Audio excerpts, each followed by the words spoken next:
Former State Department spokesperson Morgan Ortagus joins us now. Good morning, Morgan. Hi, good morning. Good to be on set again. So, of course, looking back to some extent on this trade and whether or not it was an advantageous trade, a good trade for the United States of America, also looking forward, what kind of hope can we hold out for Paul Whelan? Listen, I want to give his family hope. You want to give it to every American who's either held hostage or who's wrongfully detained. But I think that this negotiation is a tough one to get Americans back because we effectively set an incredibly high price, an incredibly high bar for Paul Whelan. Because if you're willing to trade someone like Victor Bout and you're not going to get all the Americans back, then the Russians know, okay, this guy is special. He really means something to you. Right. So let me give you a little context. In the Trump administration, we were able to get 55 Americans who were either held hostage or wrongfully detained home.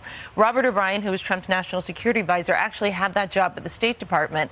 And one of the reasons why we had more people return to the United States, again, that were hostages or wrongfully detained, is because he and Brian Hook and others were able to negotiate from a position of strength. And we didn't make these kind of trades and these kind of deals.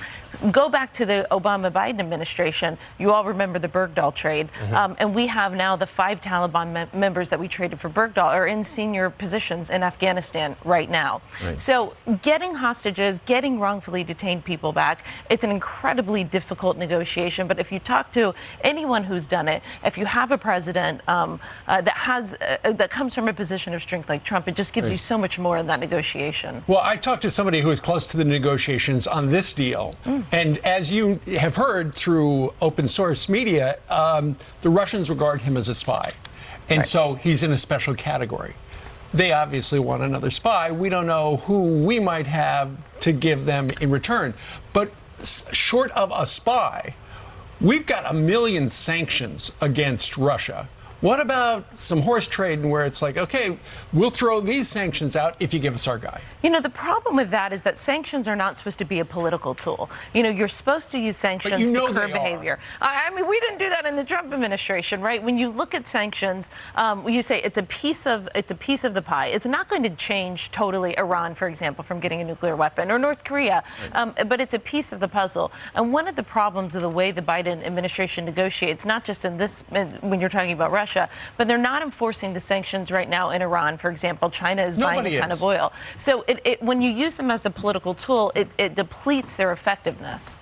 Let's talk about Twitter because what is it? The fifth leak of the Twitter files have been released by Barry Weiss and some other journalists, and we're learning that President Trump was banned from Twitter, even though you have people inside questioning whether or not that should happen. You have one insider saying, maybe because I'm from China, I deeply understand how censorship can destroy the public conversation, worrying about censorship and how it can destroy what the public finds out. And what we can tell from those Slack channel conversations is that the American employees actually shut down the Chinese employees who were warning and saying, wait a minute, this sounds like the Chinese Communist Party. You know, I actually, as State Department spokesperson, had conversations with Twitter because we were very concerned about the proliferation of Chinese, Russian, and Iranian bots and misinformation. I always took the opportunity to remind them that the Ayatollah in Iran, who calls for death to Israel, to Jews, and to everyone else, is still on Twitter. So it was clearly something that they made as a one-off decision for President Trump. But why they allow,